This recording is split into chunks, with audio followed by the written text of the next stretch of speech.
Assalamualaikum warahmatullahi wabarakatuh. Kami dari kelompok 6 akan mempresentasikan mengenai uji validitas dan reliabilitas menggunakan Smart PLS.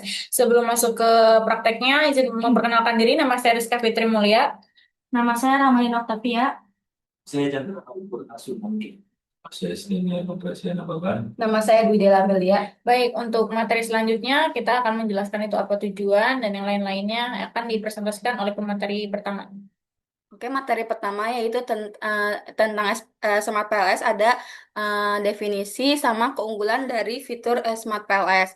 Kalau definisi Smart PLS itu adalah Smart PLS adalah perangkat lunak yang digunakan untuk melakukan analisis partialis square structural equation modeling atau PLSM, dikenal karena kemudahannya dalam penggunaan dan kemampuan untuk menangani data dengan jumlah sampel kecil hingga menengah. Smart PLS telah menjadi alat yang sangat populer di kalangan peneliti di berbagai disiplin ilmu, terutama dalam penelitian bisnis dan manajemen.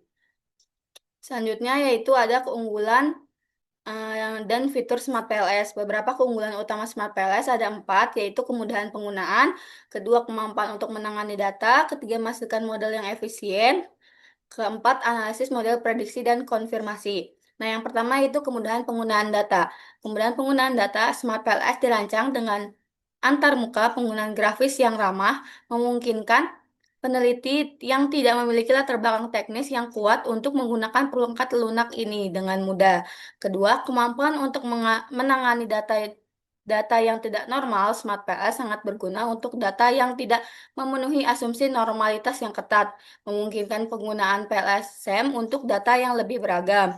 Yang ketiga yaitu menghasilkan model yang efisien. Smart PLS menghasilkan estimasi yang efisien bahkan ketika data memiliki jumlah sampel yang relatif kecil, yang sering menjadi masalah dalam penelitian sosial.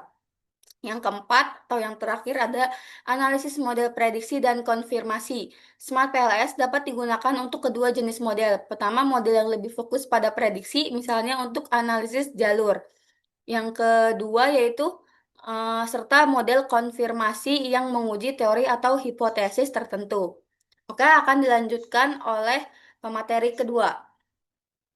Baik, materi berikutnya adalah penerapan Smart PLS dalam penelitian. Smart PLS banyak digunakan dalam berbagai bidang penelitian, termasuk manajemen, di mana penelitian dalam manajemen organisasi sering menggunakan Smart PLS untuk menguji model kinerja perusahaan, hubungan kepemimpinan, atau pengaruh budaya organisasi terhadap kepuasan karyawan. Lalu dalam studi pemasaran, Smart PLS digunakan untuk memodelkan hubungan antara citra merek, kepuasan pelanggan, dan loyalitas. Terakhir adalah perilaku konsumen. Peneliti menggunakan Smart PLS untuk menguji faktor-faktor yang memengaruhi keputusan pembelian konsumen, seperti pengaruh iklan atau media sosial. Materi berikutnya adalah proses analisis dengan Smart PLS. Langkah-langkahnya adalah yang pertama membuat model teoretis, yaitu dengan menyusun model hubungan antar variabel berdasarkan teori atau hipotesis yang ada. Lalu yang kedua adalah menyusun struktur model, yaitu menentukan model struktural dan mengidentifikasi variabel laten serta indikator teramati.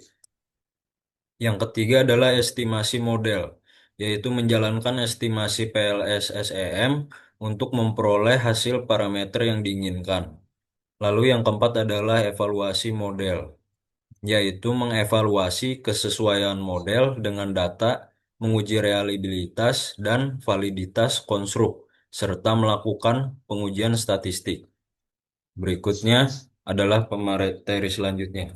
Baik, selanjutnya ada langkah pengujian Smart PLS. Nah, di sini ada outer model atau measurement model, di mana uji validitas konvergen dengan indikator reflektif Smart PLS digunakan untuk membuktikan pernyataan-pernyataan dari setiap variabel laten dipahami responden sebagaimana dimaksud oleh peneliti.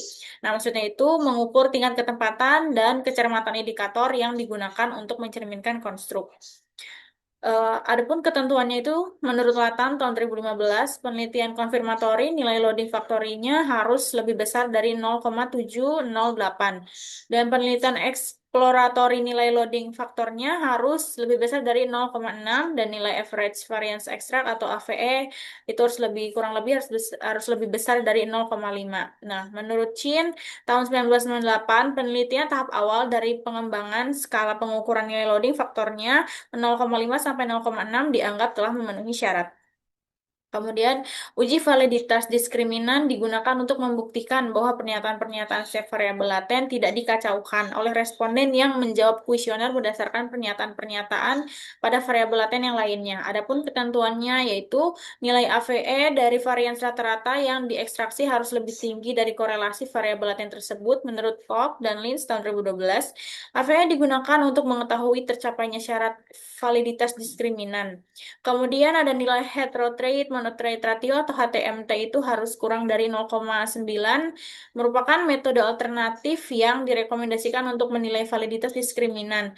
Lalu ada cross-loading, setiap variabelnya itu harus lebih besar dari 0,7, akar kuadrat AVE-nya harus lebih besar dari korelasi antar konstruk lainnya, dan pada nilai cross-loading, nilai korelasi konstruk dengan item pengukuran konstruk itu sendiri harus lebih besar dari konstruk lainnya. Dan ada uji reliabilitas, di mana uji kehandalan atau keajegan alat tersebut dalam menilai apa yang diinginkan. Untuk konfirmatory riset Alpha-Cronbach itu harus lebih besar dari 0,7 menurut Imam Ghazali tahun 2016. Dan untuk exploratory riset Alpha-Cronbach itu harus lebih besar dari 0,6. Cronbach Alpha merupakan pengukuran atau untuk mengukur batas bawah nilai reliabilitas suatu konstruk atau variabel, dan composite reliability itu untuk mengukur nilai sesungguhnya reliabilitas suatu konstruk atau variabel. Selanjutnya akan dipraktekkan langsung oleh pemateri selanjutnya. Baiklah, sebelum melakukan pengujian validitas dan reliabilitas, kalian itu harus memiliki data atau instrumennya terlebih dahulu. Di sini kita punya 4 variabel. Nah, di sini E1 sampai E5 ini merupakan variabel pertama yaitu e-commerce. Di sini itu terdapat 5 indikator. Nah, selanjutnya di sini ada DP. DP itu variabel kedua yaitu variabel digital payment. Di sini ada 5 indikator juga. Selanjutnya di sini ada variabel SIA dan terdapat 5 indikator juga, dan yang terakhir di sini ada variabel PP atau peningkatan pendapatan. Di sini juga terdapat 5 variabel. Nah, PP ini merupakan variabel dependennya. Jadi data-data semua ini tuh diperoleh dari instrumen yang sudah dilakukan penyebaran. Tutorial pertama, kita akan membuat sebuah project baru. Kita bisa menamakan seperti kelompok 6. Lalu pencet OK. Kemudian kita double klik untuk mengopen data. Lalu kita mengopen data. Setelah itu pencet OK. Lihat keterangan di atas, terdapat jumlah ukuran sampel sebanyak 30 dengan indikator sebanyak 20 dan nilai yang hilang sebanyak 0. Jika hasilnya tidak 0, maka ada kesalahan data dan perlu diperbaiki lagi, dan jika nilai yang hilang ini 0, maka tidak ada kesalahan data. Lalu selanjutnya mengklik olah data sebanyak 2 kali, maka indikator otomatis sudah masuk. Selanjutnya kita mengklik setiap variabel. Lalu selanjutnya pindahkan ke sebelah kanan. Lalu ulangi ke setiap variabel berikutnya.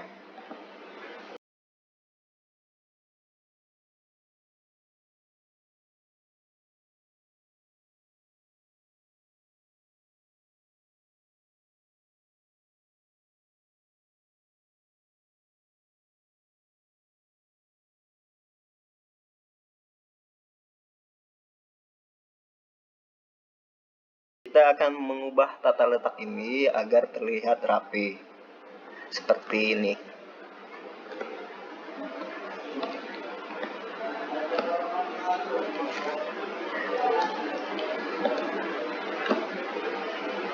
Selanjutnya, kemudian kita akan membuat garis koneksi dengan mengklik menghubungkan atau connect dengan klik, lalu ditarik ke setiap variabel. Variabel X1 terhadap variabel Y, X2 terhadap variabel Y, X3 terhadap variabel Y.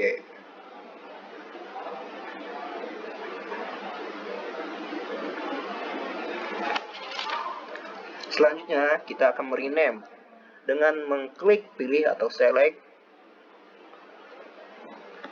lalu pilih rename atau mengubah nama, lalu masukkan nama setiap variabelnya. Yang pertama, variabel X1 dinamai dengan e-commerce. Lalu oke, selanjutnya variabel X2 dinamai dengan digital payment. Kemudian variabel X3 dinamai dengan SIA.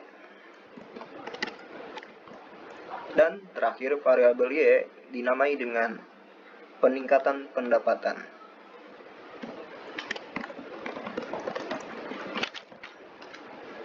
Selanjutnya, kita akan memilih calculate atau menghitung. Selanjutnya memilih algoritma PLS dan mulai perhitungan. Selanjutnya, klik construct reliability yang paling bawah. Untuk validitas, klik outer loading, dan untuk uji reliabilitas, klik construct reliability. Di sini bisa kita simpulkan syarat untuk memenuhi validitas dan reliabilitas yaitu berwarna hijau. Jika ada nilai yang berwarna merah, berarti tidak valid. Berdasarkan program ini, nilai tolerir yaitu sebesar 0,5 sampai dengan 0,7. Jadi kalau nilai ada yang di atas 0,7 maka otomatis berwarna hijau, dan jika nilai di bawah 0,7 dan 0,5 maka berwarna merah. Sekian tutorial pengujian dari kelompok 6. Mohon maaf apabila ada kesalahan kata. Kami ucapkan terima kasih.